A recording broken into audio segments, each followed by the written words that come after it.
Plus two physics lab exam വേണ്ടി തയ്യാറെടുക്കുന്ന വിദ്യാർത്ഥികൾക്ക് വേണ്ടിയിട്ടുള്ള വീഡിയോ ആണിത്. കുറേ സ്കൂളുകളിൽ ഓൾറെഡി ലാബിൻ്റെ മോഡൽ എക്സാംസ് കഴിഞ്ഞു, അടുത്ത വീക്കിൽ പബ്ലിക് എക്സാംസ് ആണെന്ന് പറയുന്നുണ്ട്.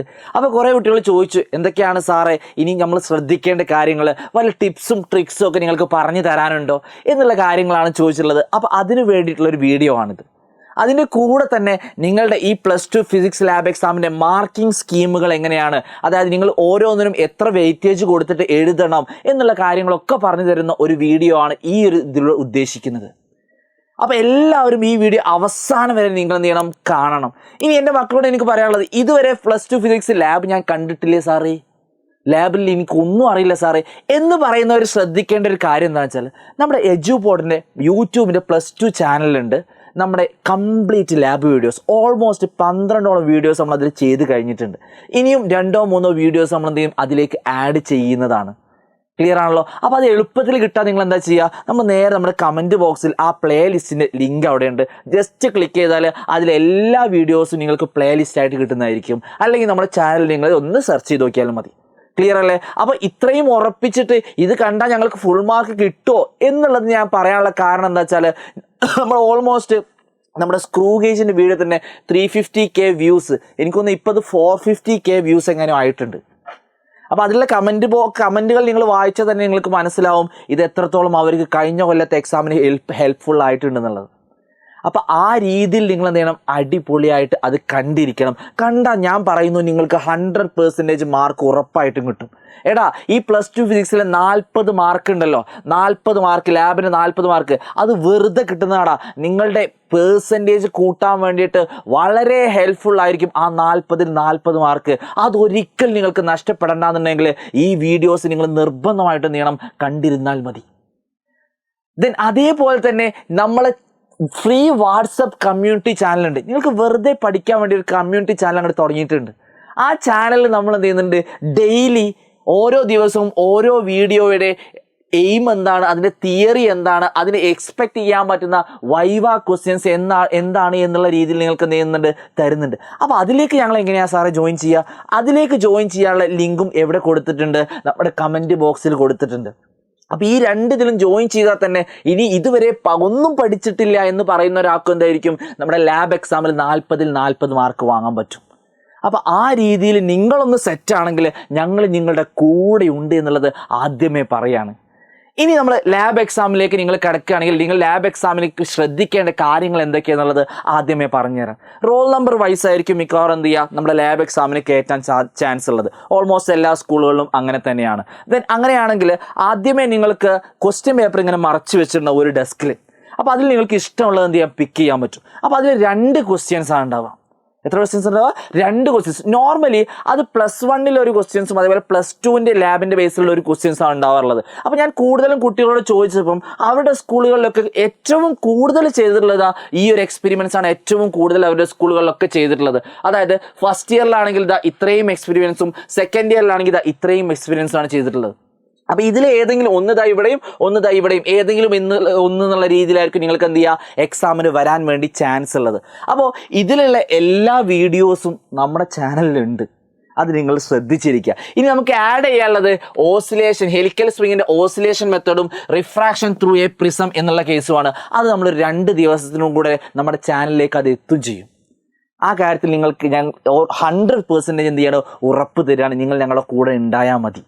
സെറ്റാണല്ലോ മക്കളെ, ഉഷാറാണല്ലോ മക്കളെ. അങ്ങനെയാണെങ്കിൽ ദെൻ നമുക്ക് എന്ത് ചെയ്യും, ഈ ക്വസ്റ്റ്യൻ പേപ്പറിൻ്റെ കൂടെ തന്നെ ആൻസർ ഷീറ്റും കിട്ടും. ആ ആൻസർ ഷീറ്റിൽ നിങ്ങൾ ആദ്യം നമ്മുടെ ക്വസ്റ്റ്യൻ എന്താണോ അത് അതേപോലെ എഴുതി വെക്കുക. അതാണ് നമ്മുടെ എയിം. അതിനുശേഷം അതിന് താഴെ നമ്മുടെ തിയറി എഴുതുക. ദെൻ തിയറി എഴുതുമ്പോൾ നിങ്ങൾ ശ്രദ്ധിക്കേണ്ടത്, അപ്പാരറ്റസ് എഴുതിയാൽ അപ്പാരറ്റസും കൂടെ ആഡ് ചെയ്തോളൂ, അത് കുഴപ്പമൊന്നുമില്ല കേട്ടോ. ദെൻ തിയറി എഴുതുമ്പോൾ നിങ്ങൾ വിചാരിക്കും നമ്മുടെ മാനുവലിലുള്ള പോലെ അതേപോലെ എഴുതണം സാറേ തിയറി. ഒരാവശ്യമില്ലടാ. ഇപ്പോൾ എക്സാമ്പിൾ പറയുകയാണെന്നുണ്ടെങ്കിൽ നമ്മൾ time period of a simple പെൻഡലത്തിൻ്റെ കേസിൽ, അല്ലെങ്കിൽ സിമ്പിൾ പെൻഡലത്തിൻ്റെ കേസിലൂടെ നമ്മൾ ആക്സിലറേഷൻ ഡ്യൂ ടു ഗ്രാവിറ്റി കണ്ടുപിടിക്കുന്നില്ല, ജി കണ്ടുപിടിക്കുന്നുണ്ടല്ലോ. അപ്പോൾ അതിൻ്റെ തിയറി എന്താ സാറേ എഴുതുക? അപ്പോൾ തിയറി ചോദിക്കുമ്പോൾ നിങ്ങൾക്കറിയാം, time period of a simple pendulum T= 2π√L/g. അതിനെ സ്ക്വയർ ചെയ്താൽ T² 4π² L/g. അങ്ങനെയാണെങ്കിൽ ജീനെ നമ്മൾ T² അങ്ങോട്ട് റീഅറേഞ്ച് ചെയ്യുകയാണെങ്കിൽ G = 4π² L/T². ഇത്രയും മതിയടാ അതിൻ്റെ തിയറി എന്ന് പറഞ്ഞാൽ. ഇനി അത് ഗ്രാഫ് ഉണ്ടെങ്കിൽ ആ ഗ്രാഫ് അവിടെ നിർബന്ധമായിട്ട് വരച്ചിരിക്കണം. അതേപോലെ തന്നെ നിങ്ങൾക്ക് അവിടെ ഗ്രാഫിൽ നിന്ന് എങ്ങനെയാണ് കാൽക്കുലേറ്റ് ചെയ്യുന്നത് എന്നുള്ള കാര്യം കൂടെ നിങ്ങൾ അവിടെ നിർബന്ധമായിട്ടും വരച്ചിരിക്കണം. പിന്നെ ഗ്രാഫിൽ നിങ്ങൾ ശ്രദ്ധിക്കേണ്ടത്, നിങ്ങൾക്ക് എല്ലാവർക്കും തെറ്റി പോകുന്ന കേസ് എന്ന് വെച്ചാൽ എക്സ് ആക്സിൽ എന്താണ് വൈ ആക്സിൽ എന്താണ് വരിക എന്നുള്ളതൊക്കെ അതൊക്കെ നിങ്ങൾ എന്ത് ചെയ്യുക, നിർബന്ധമായിട്ട് ശ്രദ്ധിച്ചിരിക്കണം. ശ്രദ്ധിച്ചില്ലെങ്കിൽ നമുക്ക് അപ്പോൾ ടെൻഷനായി പോകും. അതുകൊണ്ടാണ് വീണ്ടും വീണ്ടും സാർ ആ കാര്യങ്ങളൊക്കെ പറയുന്നത് കേട്ടോ. ദെൻ ടാബുലാർ കോളം വരയ്ക്കുമ്പോൾ, ടാബുലാർ കോളം വരയ്ക്കുന്നതിന് മുന്നേ നിങ്ങൾക്ക് അതിൽ വല്ല പിക്ചേഴ്സും ഉണ്ടോയെന്നുണ്ടെങ്കിൽ, ഇപ്പോൾ കോൺവെക്സ് മിറർ ആണെങ്കിലും കോൺവെക്സ് ലെൻസ് ആണെങ്കിലും അല്ലെങ്കിൽ കോൺകേവ് മിറർ ആണെങ്കിലും കോൺകേവ് ലെൻസ് ആണെങ്കിലും അതിലൊക്കെ എങ്ങനെയാണ് ഇമേജ് ഫോർമേഷൻ എന്നുള്ള റേ ഡയഗ്രാം ഉണ്ടായിരിക്കും.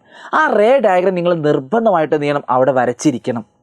അതിനൊക്കെ മാർക്കുണ്ട്. അതിനുശേഷം ടാബുലാർ കോളം വരച്ചാൽ മതി. അപ്പോൾ ടാബുലാർ കോളം മാനുവൽ അതേപോലെ വരയ്ക്കണോ? വേണ്ടടാ. നിങ്ങൾക്കിപ്പോൾ നിങ്ങളിപ്പോൾ തിയറി പ്രിൻസിപ്പിൾ എഴുതിയപ്പം ഇക്വേഷനിൽ നമുക്ക് ആവശ്യമുള്ള കാര്യങ്ങൾ എന്തൊക്കെയാണെന്നുള്ളത് അത് വെച്ചിട്ടുള്ള ഗ്രാഫ് വരച്ചാൽ ടാബുലാർ കോളം വരച്ചാൽ മതി. അത്രയേ ഉള്ളൂ. അല്ലാതെ നിങ്ങളിങ്ങനെ കോംപ്ലക്സ് ആയിട്ട് ചിന്തിക്കുമ്പോൾ ഇതേപോലെ തന്നെ വേണമെന്ന് ആലോചിക്കുമ്പോഴാണ് നമുക്ക് എന്ത് ചെയ്യുക, ഇത് ഭയങ്കര ബുദ്ധിമുട്ടായിട്ട് തോന്നുക. അപ്പോൾ ആ കാര്യങ്ങൾ നിങ്ങൾ എന്ത് ചെയ്യണം, നിർബന്ധമായിട്ട് എന്ത് ചെയ്യുക, ശ്രദ്ധിച്ചിരിക്കുക എന്നുള്ളത് ഞാൻ ആദ്യമേ പറയാണ്. പിന്നെ മറ്റൊരു കാര്യം നിങ്ങളോട് പറയാനുള്ളതെന്ന് വെച്ചാൽ, ഈ ലാബിലേക്ക് കയറുമ്പോൾ നിങ്ങൾ ആ റെക്കോർഡ് ബുക്കും ഹാൾ ടിക്കറ്റും പെൻസിലും പേനയും അങ്ങനത്തെ എല്ലാ സാമഗ്രികളുമായിട്ട് കയറുക. ഇനി കുറച്ച് കഴിഞ്ഞിട്ട് അതിൻ്റെ ഇടയ്ക്ക് സാറ് ഞാൻ ആ കാൽക്കുലേറ്റർ എടുക്കാൻ മറന്നു, അതൊന്ന് പോയി എടുത്ത് വരട്ടെ, അല്ലെ അപ്പുറത്തുള്ളവൻ്റെ കാൽക്കുലേറ്റർ ഇങ്ങോട്ട് വാങ്ങിയിട്ട് ഞാനൊന്ന് ചെയ്യട്ടെ, അതൊക്കെ ചിലപ്പോൾ നമ്മൾ വരുന്ന സാറുമാർക്ക് എന്ത് ചെയ്യും, ചിലപ്പോൾ അരോചകമായിട്ട് തോന്നും. അപ്പോൾ അതെന്ത് ചെയ്യണം, ആ കാര്യങ്ങൾ മാക്സിമം നമ്മൾ എന്ത് ചെയ്യണം, ഒഴിവാക്കിയിരിക്കണം.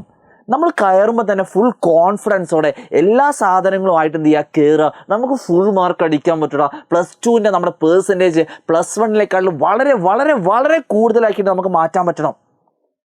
അതാണ് നിങ്ങളുടെ മനസ്സിലേക്ക് ആദ്യം വരേണ്ടത്. അതിന് ഏറ്റവും ഹെൽപ്ഫുൾ ആയിട്ടുള്ളതാണെന്ത്, ലാബ് എക്സാമിൻ്റെ മാർക്ക്. ഒരു മാർക്ക് പോലും വെറുതെ നഷ്ടപ്പെടൂലടാ.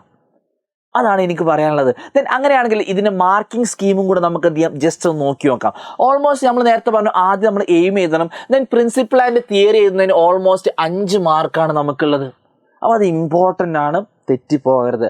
അത് കഴിഞ്ഞിട്ട് അപ്പാരറ്റസ് ഏതൊക്കെയാണുള്ളതും എഴുതുന്നതിനും അല്ലെങ്കിൽ അപ്പാരറ്റസ് സെറ്റ് ചെയ്യുന്നതിനും, ഇപ്പോൾ ഈ ഓംസിലൊക്കെ ആണെന്നുണ്ടെങ്കിൽ സർക്യൂട്ട് ഡയഗ്രാം നിർബന്ധമായിട്ട് പഠിച്ചു പോയാൽ മതി. സർക്യൂട്ട് ഡയഗ്രാം കഴിഞ്ഞാൽ പിന്നെ വേറൊന്നും അതിൽ നമുക്ക് പഠിക്കാനില്ല.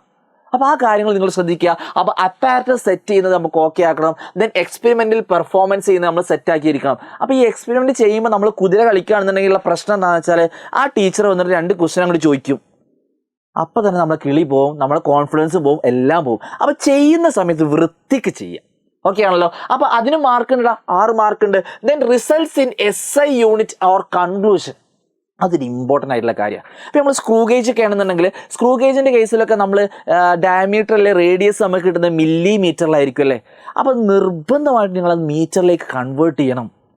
ഓക്കെ. അപ്പോൾ എല്ലാവരും ചോദിക്കും, സാറേ അതിപ്പോൾ മില്ലിമീറ്റർ നമ്മൾ എല്ലാ മില്ലിമീറ്ററിലേക്ക് മാറ്റിയാൽ പോരെ? അങ്ങനെയല്ല, SI യൂണിറ്റിൽ ആൻസർ എഴുതണം എന്നുള്ളത് വെരി വെരി വെരി ഇമ്പോർട്ടൻ്റ് ആണ്.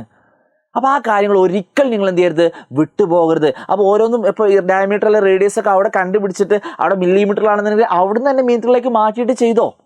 അതല്ല ഏറ്റവും പെർഫെക്റ്റ് ആയിട്ട് നമുക്ക് എന്ത് ചെയ്യാൻ പറ്റും, ആ രീതിയിൽ ചെയ്യാൻ പറ്റും. ലെങ്ത്ത് സെൻറ്റിമീറ്ററിലാണെങ്കിൽ അവിടെ എന്ത് ചെയ്യുക, മീറ്ററിലേക്ക് മാറ്റുക. ഓക്കെ അല്ലേ. അപ്പോഴേ നമുക്ക് ആ പവറൊക്കെ കറക്റ്റ് കിട്ടുള്ളൂ. ആ പവറൊക്കെ നോക്കിയിട്ടായിരിക്കും നമ്മൾ ഫൈനൽ ആൻസറിൻ്റെ പവറൊക്കെ നോക്കിയിട്ടായിരിക്കും എന്ത് ചെയ്യുക, സാറ് മാർക്ക് എന്ത് ചെയ്യുക, അനലൈസ് ചെയ്യുക, അല്ലെങ്കിൽ മാർക്ക് നിങ്ങൾക്ക് എന്ത് ചെയ്യുക, തരിക എന്നുള്ളത് നിങ്ങൾ എന്ത് ചെയ്യുക, മനസ്സിലാക്കിയിരിക്കുക. റെഡി ആണല്ലോ. അപ്പോൾ അതാണ് കേസിൽ പറയാനുള്ളത്. ദെൻ റിസൾട്ട് എങ്ങനെ എഴുതണം, അതായിരിക്കും കുറേ പേർക്ക് കൺഫ്യൂഷൻ ഉണ്ടാവുക. അത് നമ്മൾ മാനുവലുള്ള പോലെ അല്ലെങ്കിൽ റെക്കോർഡിൽ എഴുതിയ പോലെ അങ്ങനെ കാണാതെ പഠിക്കേണ്ട കാര്യമുണ്ടോ സാറേ? ഇല്ലടാ. ക്വസ്റ്റ്യൻ ഇപ്പോൾ ഇതാ find the volume of the cylinder എന്നാണ് കണ്ടുപിടിക്കുന്നുണ്ടെങ്കിൽ റിസൾട്ട് നിങ്ങൾ ഇങ്ങനെ എഴുതിയാൽ മതി, volume of the cylinder is എന്നുള്ള എഴുതിയാൽ മതി. പിന്നെ മറ്റൊരു കാര്യം കൂടെ നിങ്ങൾ ശ്രദ്ധിക്കേണ്ടത് എന്താണെന്ന് വെച്ചാൽ, നിങ്ങളിപ്പോൾ ഈ കോൺവെക്സ് ലെൻസിൻ്റെയും കോൺകേവ് ലെൻസിൻ്റെ കേസിൽ നമ്മൾ കുറേ തരത്തിൽ എന്തുണ്ട്, അവിടെ ഫോക്കൽ ലെങ്ത് കണ്ടുപിടിക്കുന്നുണ്ട്. ഇപ്പോൾ കോൺവെക്സ് എക്സാമ്പിൾ പറയുകയാണെങ്കിൽ distant object, UV method, UV graph, 1/U 1/V graph, അതൊക്കെ ചോദിക്കാറുണ്ട്. പക്ഷേ നിങ്ങളോട് എനിക്ക് പറയാനുള്ളത്, നിങ്ങൾക്ക് ക്വസ്റ്റ്യനിൽ വരുമ്പം ഇതെല്ലാം കൂടെ വരില്ല. ഒന്നില്ലെങ്കിൽ UV മെത്തേഡ് മാത്രം, അല്ലെങ്കിൽ ഡിസ്റ്റൻറ്റ് എടുത്ത് UV മെത്തേഡും കൂടെ മാത്രം, ദെൻ UV ഗ്രാഫ് മാത്രം, അല്ലെങ്കിൽ 1/U 1/V ഗ്രാഫിൻ്റെ കേസ് മാത്രം. അങ്ങനെയാണ് നിങ്ങൾക്ക് ചോദിക്കാറുള്ളത്. അപ്പോൾ നിങ്ങൾ എന്താണോ ചോദിച്ചത് അത് മാത്രം ചെയ്താൽ മതി. എല്ലാം കൂടെ ചെയ്തിട്ട് സമയം ഞാൻ വലിയ സ്റ്റാർ ആണെന്ന് തെളിയിക്കേണ്ട ഒരു ആവശ്യം അവിടെ ഒന്നുമില്ല. അതും കൂടെ നിങ്ങൾ എന്ത് ചെയ്യുക, ഒന്ന് മനസ്സിലാക്കിയിരിക്കുക. ദെൻ അവസാനം വൈവ ക്വസ്റ്റ്യന് നമുക്ക് 1 മാർക്കേ ഉള്ളൂ. അപ്പോൾ അതിന് നിങ്ങൾ അധികം ടെൻഷൻ ആവരുത് കേട്ടോ. വൈവ എന്തോ ചോദിക്കട്ടെ, 1 മാർക്കാണ്, അത് കിട്ടും നമുക്ക്. നിങ്ങൾ +2 പഠിച്ചു വിട്ടാണെങ്കിൽ നിങ്ങൾക്ക് കിട്ടിയ അത്ര സിമ്പിൾ ക്വസ്റ്റ്യൻ ആയിരിക്കും എന്ത് ചെയ്യുക ടീച്ചേഴ്സ് ചോദിക്കുക. അങ്ങനെ ഒരു എക്സ്പെരിമെന്റിൽ ടോട്ടൽ ഉണ്ടാവുക 18 മാർക്കാണ്. അങ്ങനെ 2 എക്സ്പെരിമെന്റ് ആകുമ്പോൾ 36 മാർക്കായി. ദെൻ റെക്കോർഡിന് നമ്മൾ കാലങ്ങളായിട്ട് ഒരു വർഷമായിട്ട് എഴുതിക്കൊണ്ടിരിക്കുന്ന നമ്മുടെ റെക്കോർഡിന് വെറും 4 മാർക്കുണ്ട്. അങ്ങനെ 4 മാർക്കോടും ടോട്ടൽ കൂട്ടിയാൽ 40 മാർക്കാണ് നമുക്ക് അവിടെ ടോട്ടലായിട്ട് വരാനുള്ളത്. അപ്പോൾ ഈ കാര്യങ്ങൾ നിങ്ങൾ നിർബന്ധമായിട്ട് എന്ത് ചെയ്യുക ശ്രദ്ധിക്കുക. അപ്പോൾ ഞാൻ നേരത്തെ പറഞ്ഞിരുന്നു +1 +2 കുറേ സ്കൂളുകൾക്ക് ഓൾറെഡി ഉണ്ടായിരുന്ന ലിസ്റ്റ് അതാണെന്ന് ഞാൻ പറഞ്ഞിരുന്നു. അപ്പോൾ ഇനി നിങ്ങൾക്ക് ഏതെങ്കിലും അഡീഷണൽ ആയിട്ടുള്ള ലിസ്റ്റുകളാണ് നിങ്ങളുടെ സ്കൂളുകളിൽ ഉണ്ട് എന്നുണ്ടെങ്കിൽ അതും കൂടി നിങ്ങൾ എന്ത് ചെയ്യുക ഒന്ന് എൻ്റെ ഈ ഒരു വീഡിയോൻ്റെ കമൻറ്റ് ബോക്സിൽ ഒന്ന് കമൻറ്റ് ചെയ്യുക, സെറ്റാക്കുക. മാക്സിമം നമ്മുടെ ചാനലിലും അതായത് വാട്സപ്പ് കമ്മ്യൂണിറ്റി ചാനലും യൂട്യൂബ് ചാനലും കയറിയിട്ട് വീഡിയോസും കാര്യങ്ങളൊക്കെ നിങ്ങൾ എന്ത് ചെയ്യണം സെറ്റാക്കണം. അതുപോലെ അത് നമുക്ക് ഭയങ്കര ഹെൽപ്ഫുൾ ആയിരിക്കും. എന്ത് ചെയ്യണം ഞാൻ വീണ്ടും നിങ്ങൾ എന്ത് ചെയ്യണം ഓർമ്മപ്പെടുത്താണ്. നിങ്ങളുടെ മനസ്സിലൊരു ഒറ്റ ലക്ഷ്യം മാത്രം മതി, നമ്മുടെ +2 ഫിസിക്സിന് ഉയർന്ന പെർസെൻറ്റേജോടുകൂടെ നല്ല മാർക്ക്. സെറ്റാണല്ലോ? അപ്പോൾ ഓൾ ദ ബെസ്റ്റ്.